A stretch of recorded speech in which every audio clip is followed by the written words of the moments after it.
ಅದು 70 ಮಹಡಿಯ ಕಟ್ಟಡ. ಆ ಕಟ್ಟಡವನ್ನ ಹತ್ತಬೇಕೆಂದ್ರೆ ನೀವು ಮೆಟ್ಟಿಲುಗಳನ್ನ ಬಳಸಿ ಹತ್ತೋಕೆ ಸಾಧ್ಯವೇ ಇಲ್ಲ. ಏನೇ ಇದ್ದರೂ ನೀವು 1-2 ಮಹಡಿಗಳನ್ನ ಅಂದ್ರೆ ಸುಮಾರು 5-10 ಮೆಟ್ಟಿಲುಗಳನ್ನ ಬಳಸಬಹುದು ಮಾತ್ರ.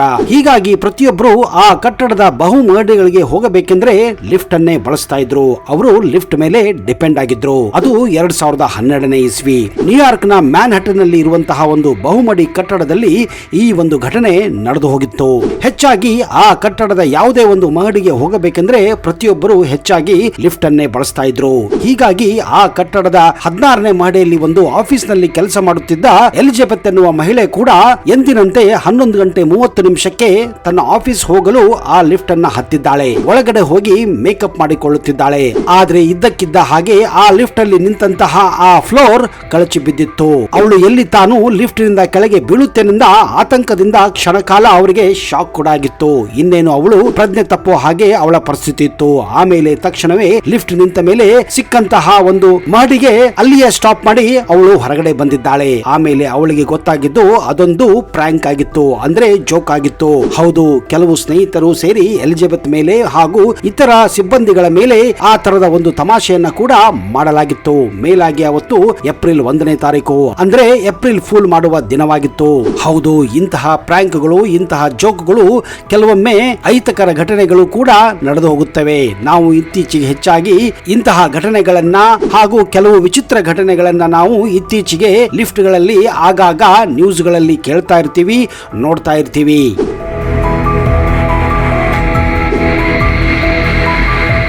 ಸ್ನೇಹಿತರೆ, ಒಂದು ವೇಳೆ ಇವತ್ತು ಲಿಫ್ಟ್ಗಳು ಇರೋದೇ ಇದ್ದಲ್ಲಿ ಬಹುಮಡಿಯ ಕಟ್ಟಡಗಳು ಕೂಡ ಇರುತ್ತಾನೆ ಇರಲಿಲ್ಲ.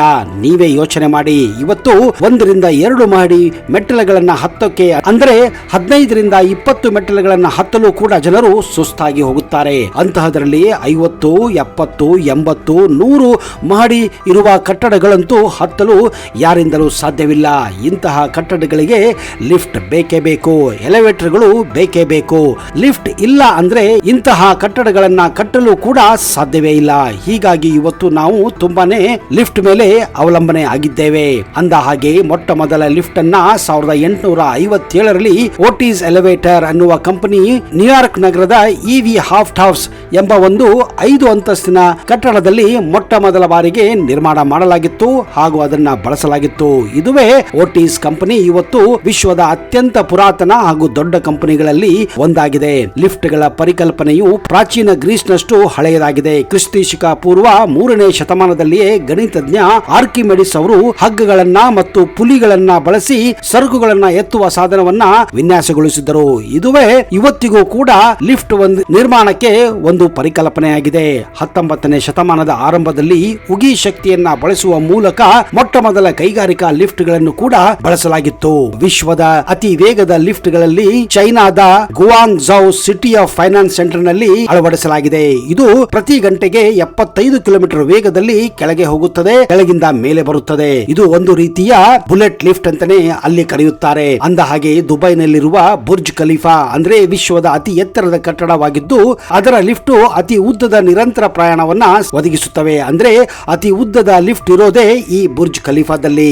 ಲಿಫ್ಟ್ಗಳು ರೈಲುಗಳು ಅಥವಾ ವಿಮಾನಗಿಂತ ಹೆಚ್ಚಿನ ಸಂಖ್ಯೆಯ ಜನರನ್ನ ಪ್ರತಿನಿತ್ಯ ಸಾಗಿಸುತ್ತವೆ ಎನ್ನುವ ಒಂದು ಸರ್ವೆ ಹೇಳುತ್ತದೆ. ನ್ಯೂಯಾರ್ಕ್ ನಗರದಲ್ಲಿ ಸುಮಾರು 84,000ಕ್ಕಿಂತ ಹೆಚ್ಚು ಲಿಫ್ಟ್ಗಳಿವೆ. ಅನೇಕ ಹೋಟೆಲ್ಗಳು, ಎತ್ತರದ ಕಟ್ಟಡಗಳು ಹೆಚ್ಚಾಗಿ ಲಿಫ್ಟ್ ಅನ್ನ ಅಳವಡಿಸಲಾಗಿದೆ. ಆದ್ರೆ ವಿಚಿತ್ರ ಏನಂದ್ರೆ ಆ ಲಿಫ್ಟ್ ಒಳಗಡೆ 13ನೇ ನಂಬರ್ ಮಹಡಿಯನ್ನ ಲಿಫ್ಟ್ ಬಟನ್ ದಲ್ಲಿ ತೋರಿಸಲಾಗುವುದಿಲ್ಲ. ಹೆಚ್ಚಾಗಿ ಇದನ್ನ 12A ಅಥವಾ 12B ಅಥವಾ 14A ಅಂತ ಕೂಡ ತೋರಿಸುತ್ತಾರೆ. ಇದಕ್ಕೆ ಮುಖ್ಯ ಕಾರಣ 13 ನಂಬರ್ ಅನ್ನ ಅಪಶಕುನ ಎಂದು ಅಮೆರಿಕದಲ್ಲಿ ನಂಬಲಾಗುತ್ತದೆ. ಕೆಲವೊಬ್ಬರು ಭಾರತದಲ್ಲಿಯೂ ಕೂಡ ಇದನ್ನ ನಂಬುತ್ತಾರೆ.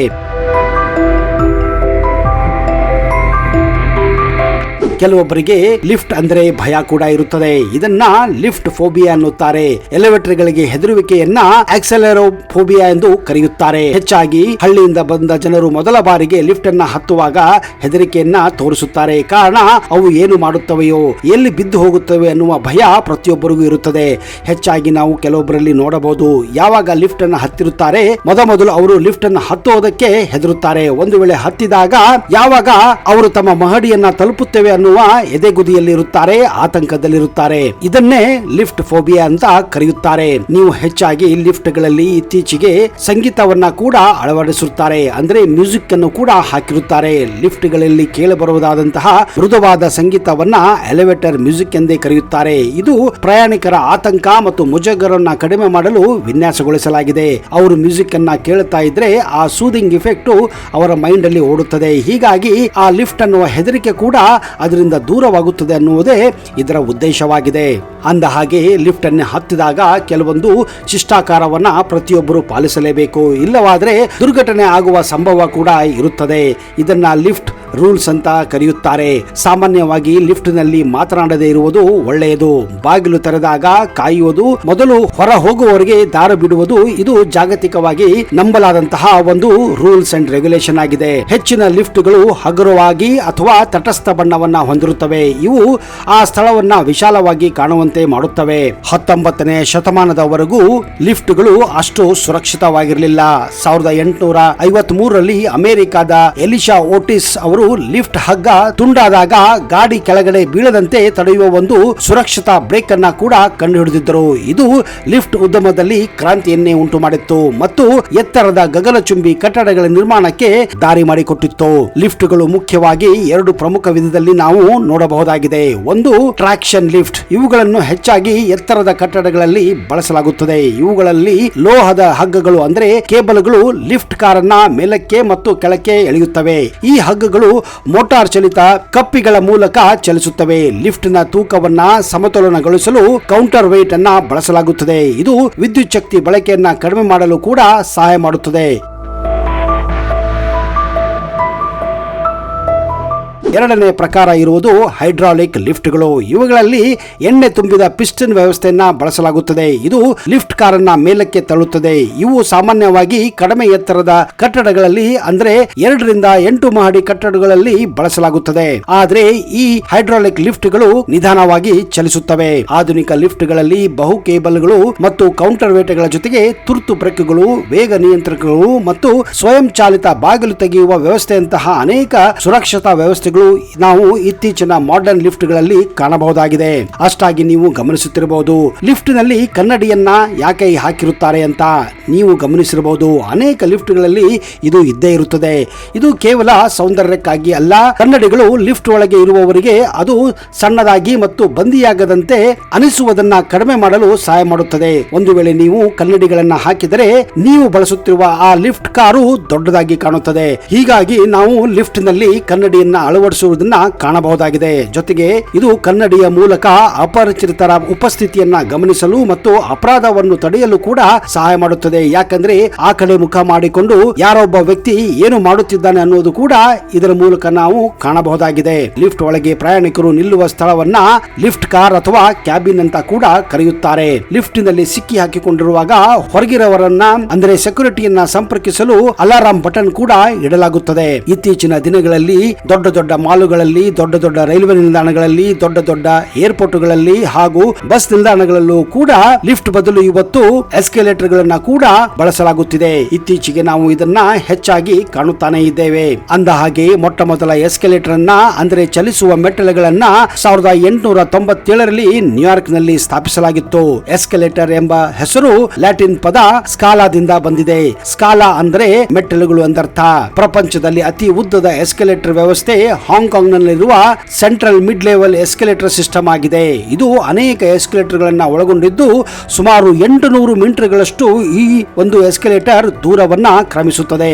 ಅಂದ ಹಾಗೆ ಅತಿ ಆಳದ ಎಸ್ಕಲೇಟರ್ ಕೂಡ ನೀವು ರಷ್ಯಾದ ಮಾಸ್ಕೋ ಮೆಟ್ರೋ ಮತ್ತು ಕೆಲವು ಯುರೋಪಿಯನ್ ಮೆಟ್ರೋ ನಿಲ್ದಾಣಗಳಲ್ಲಿ ಬಹಳ ಆಳದಲ್ಲಿ ಎಸ್ಕಲೇಟರ್ ಗಳನ್ನ ನೀವು ಕಾಣಬಹುದಾಗಿದೆ.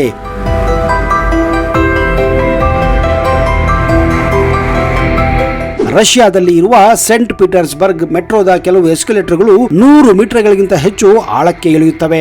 ಈ ಎಸ್ಕಲೇಟರ್ಗಳು ಒಂದು ನಿಮಿಷಕ್ಕೆ ಸುಮಾರು 100 ರಿಂದ 200 ಜನರನ್ನ ಒಯ್ಯುವ ಸಾಮರ್ಥ್ಯವನ್ನ ಕೂಡ ಹೊಂದಿದೆ. ಇದು ಸೀಮಿತ ಅವಧಿಯಲ್ಲಿ ಭಾರಿ ಜನಸಂದಣಿಯನ್ನ ನಿಭಾಯಿಸಲು ಸಹಾಯವಾಗುತ್ತದೆ. ಇತ್ತೀಚೆಗೆ ಕರ್ನಾಟಕದಲ್ಲಿ ಬೆಂಗಳೂರಿನಲ್ಲಿ ಅಥವಾ ಕರ್ನಾಟಕದ ದೊಡ್ಡ ದೊಡ್ಡ ಪಟ್ಟಣಗಳಲ್ಲಿ ಹೆಚ್ಚಾಗಿ ನಾವು ರೈಲ್ವೆ ಸ್ಟೇಷನ್ಗಳಲ್ಲಿ, ಮಾಲ್ಗಳಲ್ಲಿ ಇವುಗಳನ್ನ ಕಾಣಬಹುದಾಗಿದೆ. ತುರ್ತು ಸಂದರ್ಭ ಬಂದಾಗ ಒಂದು ವೇಳೆ ನೀವು ಲಿಫ್ಟ್ ನಲ್ಲಿ ಇದ್ದರೆ ಅಂದ್ರೆ ಎಲಿವೇಟರ್ ನಲ್ಲಿದ್ದರೆ ಕೆಲವು ಇಂಪಾರ್ಟೆಂಟ್ ಮಾಹಿತಿಗಳನ್ನ ನೀವು ತಿಳಿದುಕೊಳ್ಳಲೇಬೇಕು.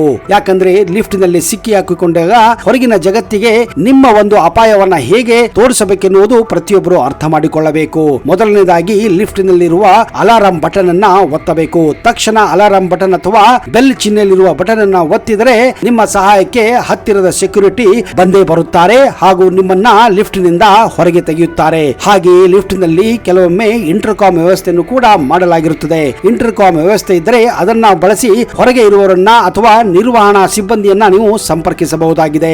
ಲಿಫ್ಟ್ ಮತ್ತು ಮಹಡಿಯ ಮಧ್ಯೆ ಗ್ಯಾಪ್ ಇರಬಹುದು. ನೀವೇ ಬಾಗಿಲು ತೆಗೆದು ಹೊರಗೆ ಬರಲು ಯಾವತ್ತೂ ಪ್ರಯತ್ನಿಸಬೇಡಿ. ಲಿಫ್ಟ್ ಸಿಬ್ಬಂದಿಯ ಸಹಾಯವನ್ನ ಯಾವತ್ತೂ ಪಡೆಯಿರಿ. ಕಟ್ಟಡಗಳಲ್ಲಿ ಬೆಂಕಿ ಕಾಣಿಸಿಕೊಂಡಾಗ ಲಿಫ್ಟ್ ಮಾತ್ರ ಬಳಸಬೇಡಿ. ಮೆಟ್ಟಿಲುಗಳನ್ನ ಬಳಸಿ ಸುರಕ್ಷಿತವಾಗಿ ಹೊರಗೆ ಬನ್ನಿ. ಲಿಫ್ಟ್ ಚಲಿಸುವಾಗ ಅದರೊಳಗೆ ಜಿಗಿಯುವುದು ಅಥವಾ ಜೋರಾಗಿ ಕುಣಿಯುವುದನ್ನ ಯಾವತ್ತೂ ಮಾಡಬೇಡಿ. ಇದು ಲಿಫ್ಟಿನ ಕಾರ್ಯಕ್ಷಮತೆಯನ್ನ ಕೂಡ ಹಾನಿ ಉಂಟು ಮಾಡಬಹುದು. ಲಿಫ್ಟಿನ ಒಳಗೆ ಮಕ್ಕಳನ್ನು ಕರೆದುಕೊಂಡು ಹೋಗುವಾಗ ವಯಸ್ಕರು ಅಥವಾ ಯಾರೊಬ್ಬರು ಜೊತೆಗೆ ಇದ್ದರೆ ಅದು ಒಳ್ಳೆಯದು. ಯಾಕಂದ್ರೆ ಮಕ್ಕಳಿಗೆ ಇಂತಹ ಅನುಭವಗಳು ಗೊತ್ತೇ ಇರುವುದಿಲ್ಲ. ಇದರಿಂದ ಅಪಾಯವಾಗುವ ಸಾಧ್ಯತೆ ಕೂಡ ಜಾಸ್ತಿ ಇರುತ್ತದೆ. ಇತ್ತೀಚೆಗೆ ನಾವು ಹಲವಾರು ಲಿಫ್ಟ್ಗಳಲ್ಲಿ ಪೆಟ್ಗಳನ್ನ ಅಂದ್ರೆ ನಾಯಿಗಳನ್ನ ಬೆಕ್ಕುಗಳನ್ನ ಕರೆದುಕೊಂಡು ಹೋಗಿ ಅವುಗಳ ಚೈನು ಅಥವಾ ಅವುಗಳ ಬೆಲ್ಟ್ಗಳು ಲಿಫ್ಟಿನ ಬಾಗಿಲಕ್ಕೆ ಸಿಕ್ಕು ಹಲವಾರು ಉದಾಹರಣೆಗಳನ್ನು ನಾವು ಇತ್ತೀಚೆಗೆ ಕಾಣುತ್ತಾ ಇದ್ದೇವೆ. ಸ್ನೇಹಿತರೆ, ಏನೇ ಇರಲಿ ಹೇಗೆ ಇರಲಿ ಲಿಫ್ಟ್ಗಳು ನಮ್ಮ ಉಪಯೋಗಕ್ಕೆ ಇರೋದು. ಹೀಗಾಗಿ ಅವುಗಳನ್ನ ಸರಿಯಾಗಿ ಬಳಸಿದರೆ ಅಪಾಯದಿಂದ ಪಾರಾಗಬಹುದು ಹಾಗೂ ದುರ್ಘಟನೆಗಳನ್ನ ತಡೆಯಬಹುದಾಗಿದೆ. ಲಿಫ್ಟಿನ ಬಗ್ಗೆ ನಿಮ್ಮ ಅನುಭವವನ್ನ ದಯವಿಟ್ಟು ಕಮೆಂಟ್ ಬಾಕ್ಸ್ ಅಲ್ಲಿ ಹಾಕಿ.